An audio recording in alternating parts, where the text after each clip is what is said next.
ni BBC Gahuza Miryango ivugira i Nairobi kuri metero 19:31 ku mirongo ya FM mu biyaga bigari no kuri interinete kuri bbcgahuza.com.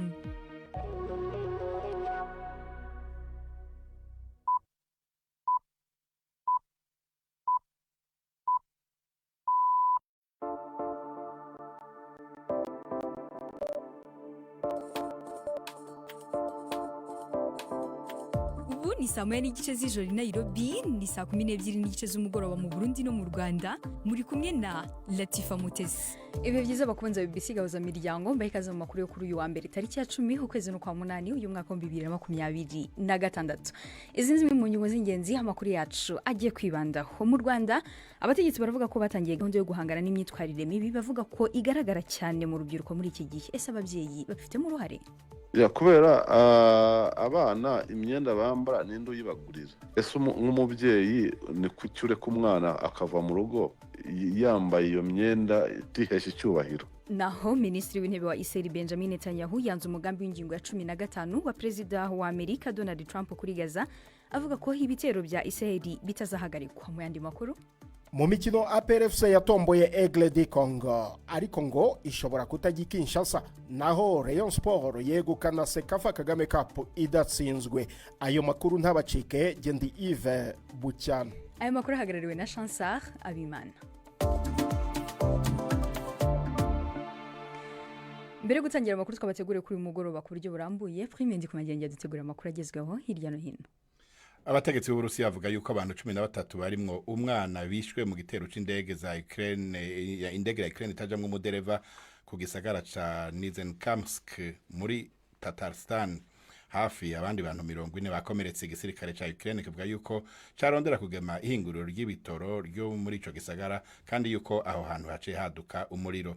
Nizhnekamsk ni imbere cyane mu Burusiya, hafi kilometero 1000 mu burengero bw'umurwa mukuru Moscow.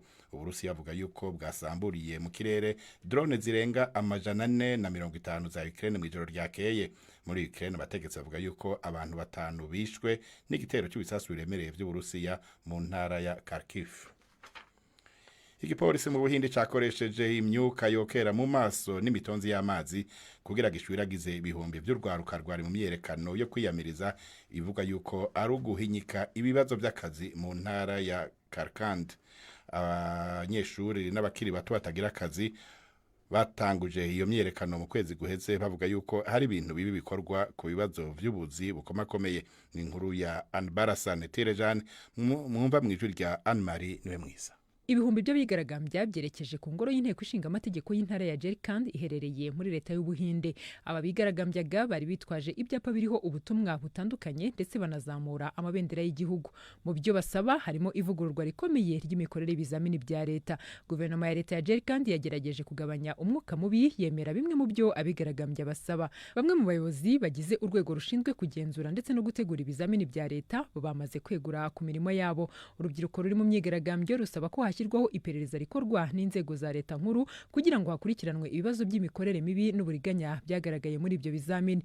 Iyi myigaragambyo ikurikiye indi imaze igihe ibera Delhi iyobowe n'urubyiruko, nayo ikaba yaratumye Minisitiri w'Uburezi w'Ubuhinde yegura nyuma y'uko hadutse ikibazo cy'ikorwa ry'uburiganya mu bizamini bya leta byo kwinjira mu mashuri ya kaminuza yigisha ubuvuzi, aho ibizamini byari byaragiye hanze mbere y'igihe. Aya makuru na ya BBC. Amahuriro y'amashirahamwe umupira w'amaguru aserukira abarenga 2 c'abanywanyi ba FIFA basohoye itangazo rikaze cyane ku nyifato y'umukuru w'urwo rwego rw'umupira w'amaguru ku isi Gianni Infantino. Ishirahamwe ry'umupira w'amaguru muri Aziya ryifatanije n'amashirahamwe ya Buraya, Amerika z'uburaruko niyo hagati hamwe n'amazinga Karayibe mu kwagiriza Infantino kubabesha no kwishira ubwiwe hejuru y'umupira w'amaguru. Abateye kubiri na Infantino bagumye biyongera kuva ashize habona mu kwezi guheze umugambi wo kugurisha kubikorera ivyabo imitahe mu nkino z'igikombe c'isi. Akamo kuko atanga imihoho kaguma kiyongera mu gihe himirije amatora y'umukuru wa FIFA mu kwezi kwa gatatu mu mwaka uza. Leta ya Kongo yatangaje ingingo nshasha zo kurwanya ikwirakwira ry'indwara ya Ebola. Umushikiranganje ajejwe amagara muri ico gihugu yavuze yuko ubwato bwose buja Kinshasa buciye mu ruzi Kongo buzotegerezwa guhagarara ahantu hafi y'umurwa mukuru aho ababurimwo bazobanza gusuzumwa. Iyo ngingo ije inyuma y'ivyashitse ku ndwi heze aho ubwato burimwo abantu barenga 200 bwahagaritswe inyuma yaho umwe mu bari baburimwo apfiriye afise ibimenyetso bikekwa kuba ivy'indwara ya Ebola. Ico kiza mu buseruko bwa Kongo kimaze kwica abantu barenga 1800 kuba maze gufatwa barenga 4000. Latifa, urakoze cyane Prime.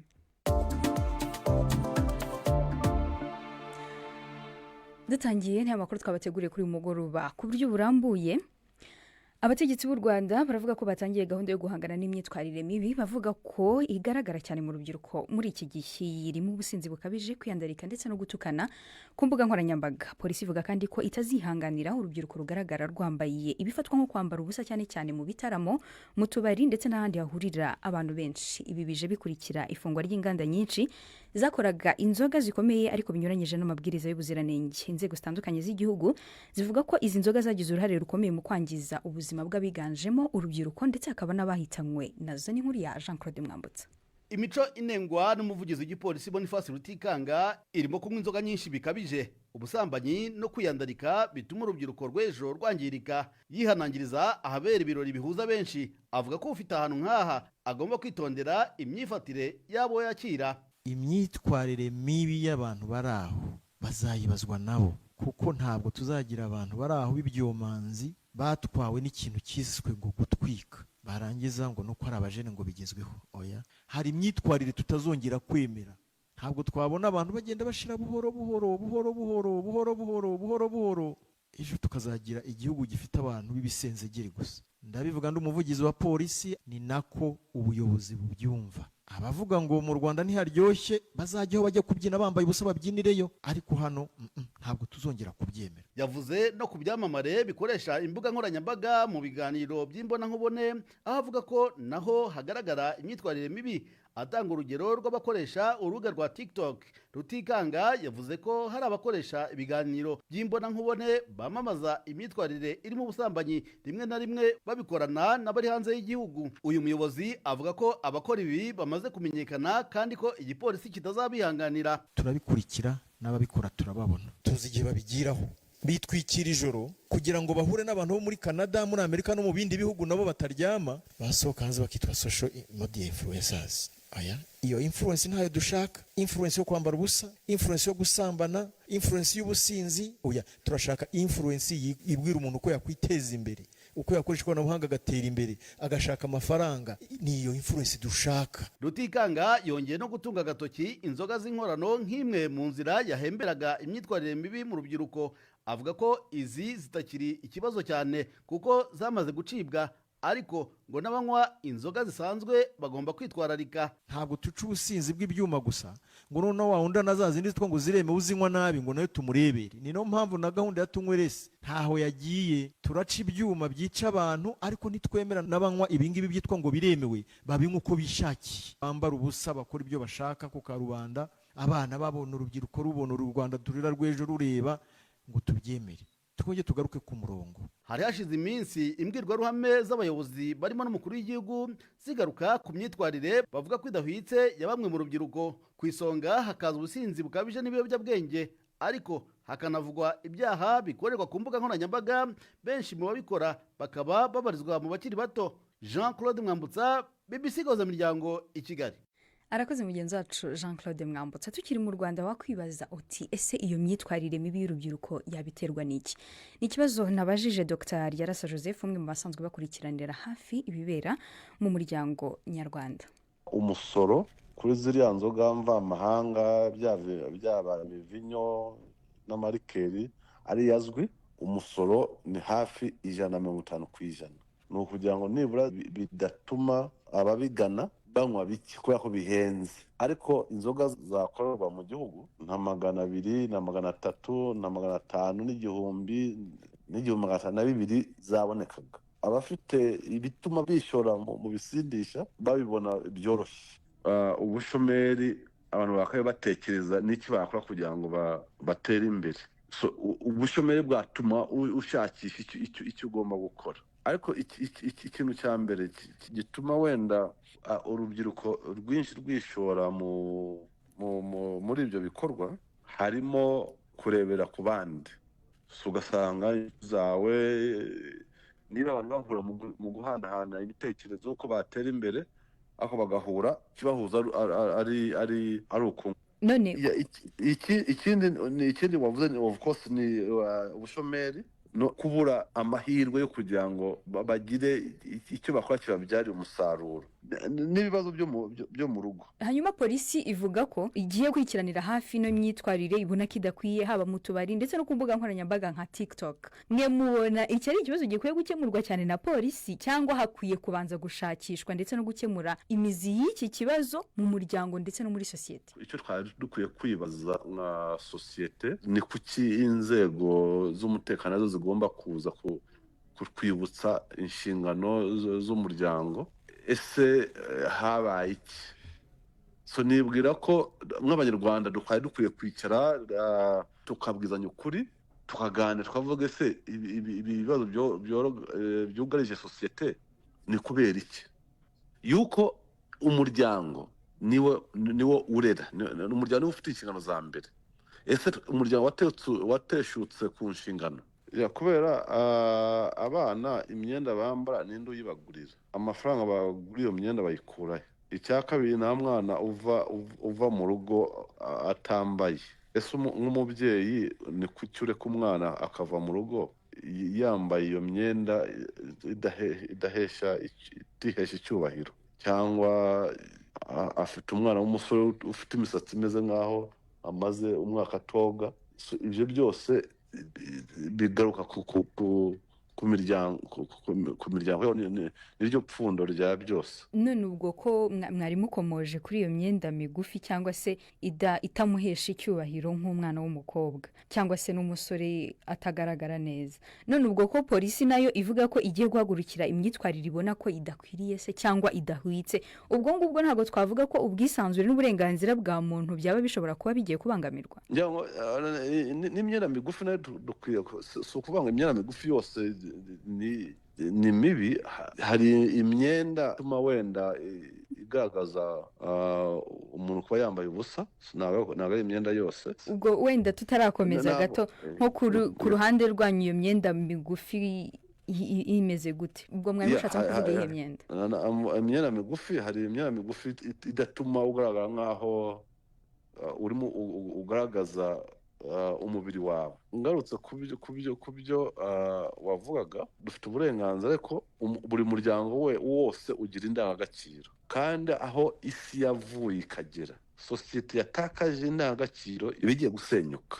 Uwo yari Dr. Ryarasa Joseph, umwe mu basanzwe bakurikiranira hafi ibibera mu muryango nyarwanda. Minisitiri w'intebe wa Israel Benjamin Netanyahu yanze umugambi w'ingingo ya 15 wa Perezida wa Leta Zunze Ubumwe za Amerika Donald Trump kuri Gaza, avuga ko ibitero bya Israel bitazahagarikwa kugeza igihe Hamas izaba yambuwe intwaro by'ukuri. Ni mu gihe kandi mu kwezi gushize akanama k'amahoro ka Trump kavuze ko kageze ku masezerano yo kwambura burundu intwaro Hamas ndetse n'indi mitwe yitwaje intwaro muri Gaza. Ni nkuru ya Chansar Abimana. Umushikiranganje wa mbere wa Israel Benjamin Netanyahu yarashimitse kubijanye na kazoza ka Gaza, avuga ko Hamas itegerezwa kubanza gutanga ibigwanisho vyayo vyose imbere yuko Israel ikura abasirikare bayo muri ako karere. Iyo ngingo ya Netanyahu iratandukanye n'umugambi ushigikiwe na Amerika utegekanya ko Hamas n'indi migwi bishira hasi ibigwanisho mu gihe abasirikare ba Israel nabo boba bariko barava muri Gaza intambwe ku yindi. Ari mu nama y'abagize leta yiwe, Netanyahu yavuze ko Israel ishaka ko Hamas yakwibigwanisho vy'ukuri atari kubikora ku majambo gusa. Ayo majambo arashobora gutuma birushiriza kugorana gutera intambwe ikurikira mu mugambi wo guhagarika intambara muri Gaza. Hamas yo ivuga ko ibandanya kubahiriza umugambi wo guhagarika intambara kandi ko yiteguye kuja ku ntambwe ya kabiri yawo. Iyo ntambwe ya kabiri niyo kuvuganamwo bimwe mu bibazo bigoye bitaratorerwa inyishu. Iyo ntambwe ya kabiri niyo kuvuganamwo bimwe mu bibazo bigoye bitaratorerwa inyishu. Muri vyo harimo kurekura abandi bantu bagizwe imbohe na Hamas hamwe n'abanyapalestina bafungiwe muri Israel, gukura igisirikare ca Israel muri Gaza no gushiraho uburyo bwotuma intambara ihagarara burundu. Ariko impande zose ziracafise ibyo zidahurizako kukuntu izo ngingo zoshigwa mu ngiro. Haracari kandi ikibazo kubijanye na kazoza ka Gaza birimwo uzotwara ako karere, ingene umutekano wako uzocungegwa, hamwe n'ingene ibikorwa vyo gusubira kubaka Gaza bizokorwa inyuma y'ibintu vyinshi vyononwe n'intambara. Ariko kandi amashirahamwe atanga imfashanyo arabandanya gusaba ko yohabwa uburyo bwo gushikana imfashanyo muri Gaza kugira ngo ibifungurwa, imiti, amazi meza n'ibindi vyankenerwa bishikira abanyagihugu. Abahuza mpuzamakungu nabo bariko baragerageza guhuza Israeli na Hamas ngo bayage kugira ngo hirindwe ko intambara ikomeye isubira kwaduka. Mu gihe rero Minisitiri w'Intebe wa Israel Benjamin Netanyahu yanze umugambi w'ingingo 15 wa Perezida Trump, ubundi basanzwe ari inshuti z'akadasohoka, wakwibaza uti ese iki cyemezo cya Netanyahu cyaba gisobanuye iki muri gahunda y'amahoro mu burasirazuba bwo hagati? Mu kanya gashize navuganye na Sheikh Habimana Saleh, impuguke mu bya diplomasi ukurikirana ibibera mu burasirazuba bwo hagati, ntangira mubaze niba yari yiteze iki cyemezo cya Netanyahu. Nkuko nabivuze ubushize, icyemezo cya Netanyahu niko nakivuze kandi dore cyanabaye. Ntago byashoboka ko Netanyahu aciririkanya ku mutekano wa Israel. Byakundwa byakwangwa uko abyumva, anashoboye kubikora niko abikora. Ubwo kuba Israel yanze iyi gahunda byo byaba bisobanuye iki? Icyo bisobanuye ni cya kindi navuze n'ubushize, ni uko Israel ntabwo izemera impamvu iyo ari yo yose yatuma bisanga mu mage y'umutekano muke. Kuri bo rero nanibaza yuko nubwo Hamas yashyira intwaro hasi, ntabwo bizoroha. Cyeka babwiye bati Hamas yashyira intwaro hasi kandi Israel nimwe munagenzura umutekano wo muri Gaza. Ntabwo rero byoroshye kuvuga ngo nuko gusa batashyize intwaro hasi impamvu Netanyahu yabyanze. Oya, ahubwo kuri nuko ntabwo ari none ahangaha kuba Israel yareka Hamas na Gaza ko bibana mu mahoro. None ubwo ko tuzi ko Trump na Netanyahu ari inshuti z'akadasohoka, ubwo kuba none Netanyahu yanze gahunda ye ku mahoro ya Gaza byaba bigiye guhungabanya umubano hagati yabo? N'umubano hagati yabo ntabwo wagendaga neza muri iyi minsi ishize, kandi Netanyahu arabyerekanye, yavuga yuko umutekano wa Israel nta kindi na kimwe yahunganya, yemwe n'ubushuti bwo ari we wese. Ako Hamas yavuze ko yiteguye gukomeza na gahunda yayo yo guhagarika imirwano muri Gaza. Ubwo ntabwo byaba bivuze ko Hamas yaba byaracitse intege zo gukomeza guhangana na Israel, cyangwa byaba byaratewe n'igitutu cy'amahanga? Sinibaza ko Hamas zigera cika intege, kuko nkuko twabivuze ubushize, intambara ya Hamas ni intambara yo kubaho. Intambara yo kubaho burya ntigitsindwa rero. Intambara yo kubaho nijya itsindwa. Ahubwo bo baragira ngo babe abana beza imbere y'isi, bityo bakomeza kugaragaza ko Israel ari we mwana mubi. Nta n'ikindi, ni icyo gusa.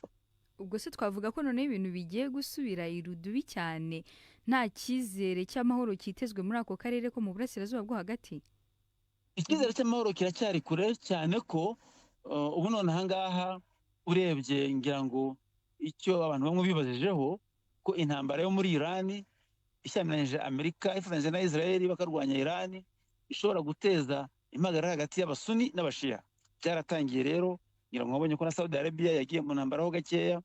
Hanyuma gusa kugerwaho k'icyo kintu cy'uko abashia n'abasuni batangiye kurwana, hari n'ikindi kibi cyavutse kitaba kiza kuri Israel, nuko intambara zo muri Gaza, intambara zo muri Iran none ahangaha byatumye urubyiruko rw'abasuni biyumvamo cyane Iran kurusha ibihe byose byashize.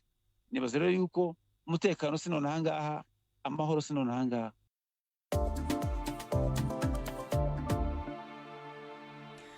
Dukomereje muri Kenya, iki gihugu cyashyikirije ku mugaragaro ubusabe bwo kwakira shampiyona y'isi y'imikino ngororamubiri ya 2029, aho ishaka kuba igihugu cya mbere muri Afurika cyakiriye iri rushanwa rikomeye ry'imikino ngororamubiri. Umujyi wa Nairobi urahangana n'abandi bashaka kwakira iri rushanwa barimo Ubwongereza, Ubutaliyani ndetse n'Ubudage. Ni icyemezo cy'igihugu cyangwa umujyi uzakira iri rushanwa giteganyijwe gutangazwa mu kwezi kwa 9. N'inkuru ya Jacob Evans, mwumva mu ijwi rya Juventine Muragije Marie.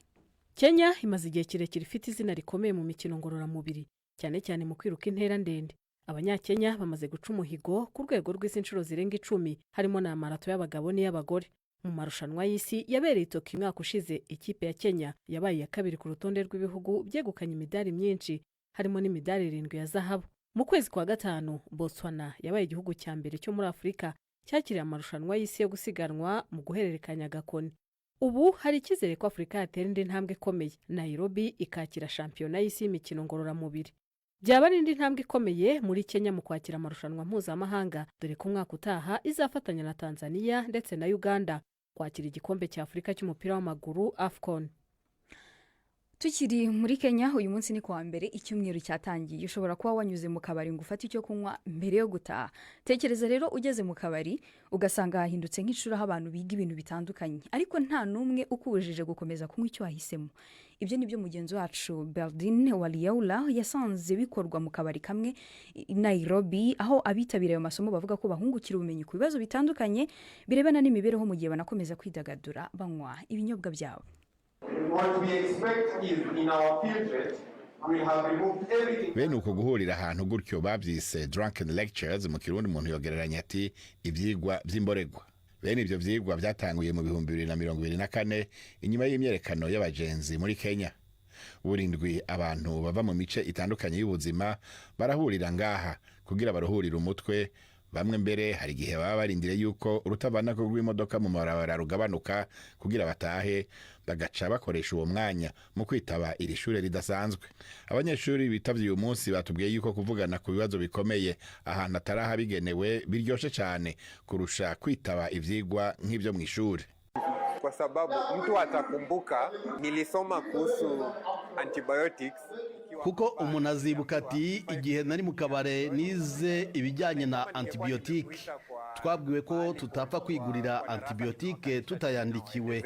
Ni rahisi sana kusahau but kwa environment yenye watu wanakunywa pombe ariko iyo mbatuma mu ishuri ngo mbigishe biroroshye kubyibagirwa ariko muri aho muganira umuntu azibuka ati igihe nari mu kabare nahigiye ikintu gishyashya. Nenda kujivinjari lakini pia natoka huko kama nimesoma kitu mpya. Nikianza kuja hapa initially bwa mbere nza hano nari natumiwe n'umwe mu nshuti zanjye nyuma nakomeje kugaruka kuko nasanze hari abantu beza cyane.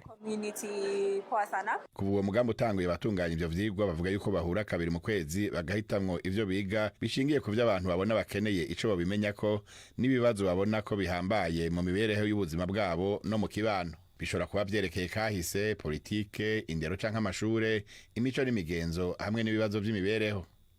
Icibwa c'uyu munsi cerekeye sida, imigera canke virusi n'izindi ndwara zikunda gufata abantu. Kimaze iki kubacitavye? Antibiotike nyinshi cyangwa imiti myinshi y'indwara ziterwa na bakteri nta kifasha. Turagerageza rero kwigisha impuguke uko zabyitwaramo muri ako kazi. Ahantu nk'aha harorohereza abantu kumva vuba ibibazo biraba imibereho kandi bibagira ko ingaruka. Abitaba bararonka n'akaryo ko kubaza ibibazo bagaterera ku cigwa c'uwo munsi bagahanahana ivyiyumviro. Kubwa Mutinda Kilonzo w'imyaka 23 iciyumviro cy'ivyigwa vy'imborerwa cavuye ku kuba hari igihengeri. Abantu bashaka kuvugana ibibazo bihambaye bateramye kandi bariko bariryohera atagitsure kibariko. Ngaha Nairobi turakunda kuja mu kabare kandi iyo umuntu ari mu kabare usanga afise ivyiyumviro vyinshi kandi ashaka kubibwira abandi. Avuga ko kare bahora bahurira aho basoma ibitabo ariko basanga hari abagenzi babo bo bakunda aho basoma icupa. Ngo ni uburyo bwo guhuriza hagati na hagati abashaka kuronka ubumenyi n'abashaka kuruhurira umutwe baca bafata ingingo yo kubahuza. Kubwa Mutinda ivyigwa vy'imborerwa ni ihwaniro ry'abantu b'imyaka yose kuva ku bakiri bato gushika ku bashaje.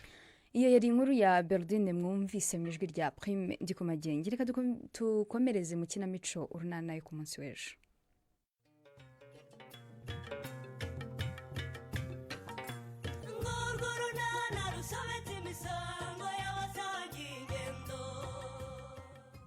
Mu kiganiro nacyo kuri wa kabiri twabateguriye Kri wageze iwacu barakuzi nanjye nkeneye ko iwanyu bamenya pe. Iwacu se? Yego ndifuza kumenya iwanyu. Yego bari banzi ariko nyuma y'ibyabaye byose ndashaka kujyayo nabo nkabasaba imbabazi. Ubasaba imbabazi se wabakoreye iki? Umva Chrisidi ubu se ntiwababwiye ibyabaye wari kuza gusaba wenyine se bose ntibari babukereye. Ni 12:45 kuri BBC. Ubu ni umwanya w'amakuru y'imikino twateguriwe na Yves Bucyana.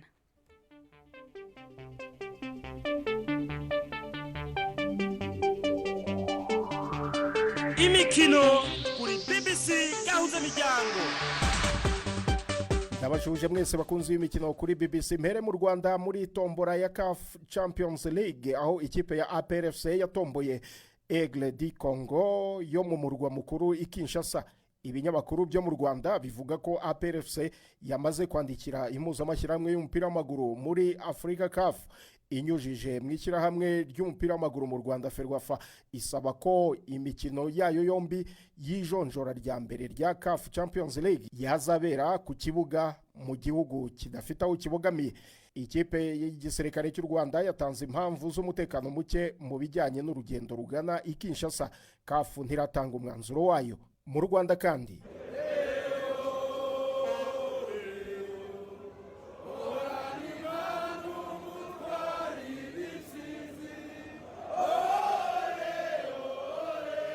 iyo ni Rayon Sport izwi nka Gikundiro cyangwa Murera ubwo yegukanaga igikombe cya Sekafa cyitiriwe Perezida Kagame w'u Rwanda. Rayon Sport kuwa gatanu yashyize iherezo ku myaka 28 yari imaze itegereje iki gikombe, dore ko igiheruka muri 98 muri Zanzibar.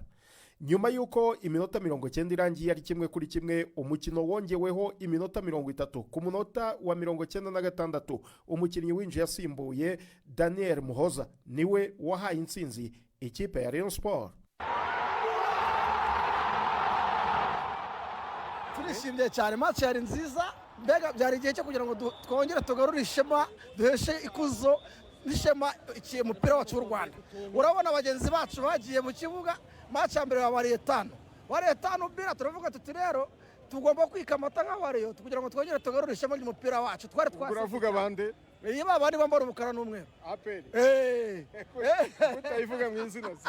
Gor Mahia ni ikipe ikomeye cyane imenyeranye, ifite abakinnyi beza, urabona nk'abari abawinga babo barihuta cyane, bazi kudiribura, bafite imbaraga, ariko twebwe ikintu twayirushije ni determination. Tugiye gufatiraho na shampiyona n'amatsinda Confederation Cup, tumeze neza cyane. Ndi umurego kabisa, umupira nabonye neza, Rayon Sport dushimishije, ibyisimo byadusaza ungiye na munara, ariko ubu ngubu tuvugana n'undi butaye rwose, kubyagenda kose ntabwo nataha rwose. Ndi kumwe n'undi mufana hano. Ndishimye cyane, nitwa Douglas, ikipe imeze nka ice cream, nta kindi natangaza. Rayon Sport imeze nka ice cream, Uwiteka aradufungura imiryango kuva 98 tutaratwara igikombe cya Sekafa, tugikiniye hano turagitwaye. Icyo nabwira abakunzi ba Murera, ubu niyo nzira. Twasaraye, siko twavuye mu rugo tuvuga, ariko kubera gufana n'imbaraga nyinshi byatumye umuntu asarara. Rayon Sport yagaruye icyizere kuva ku mukino wa mbere, umuhate, ubushake abakinnyi bafite combativity iteye ubwoba, itandukanye na Rayon Sport zishize zo mu myaka 5. Ubu dufite icyizere cy'uko n'ibindi bazakomeza kubikora. Iyi kipe ntabwo iramarana igihe, ndakeka imaranye ukwezi n'iminsi, so nimarana nk'amezi 3-4 tuzabona Rayon Sport iryoshye kurushinga.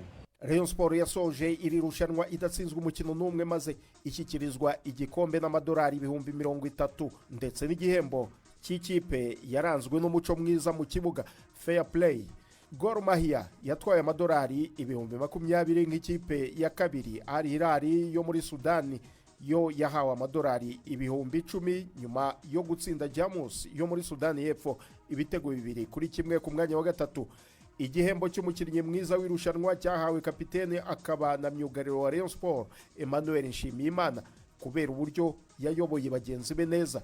Umuzamu mwiza w'irushanwa, iki gihembo cyahawe umunyezamu wa Rayon Sport Junior Dande wagaragaje urwego rwo hejuru cyane mu mikino yose. Mu mukino wa tenisi, Carlos Alcaraz yikuye mu irushanwa rya Cincinnati Open mu gihe agikomeje gukira imvune y'akaboko. Uyu mukinnyi nimero ya 2 ku isi ntaragaragara mu kibuga kuva yivana mu marushanwa ya Barcelona Open mu kwezi kwa 4, akaba atarashoboye kwitabira amarushanwa ya Wimbledon ndetse n'amahirwe yo kurwanira igikombe yari yatwaye cya French Open.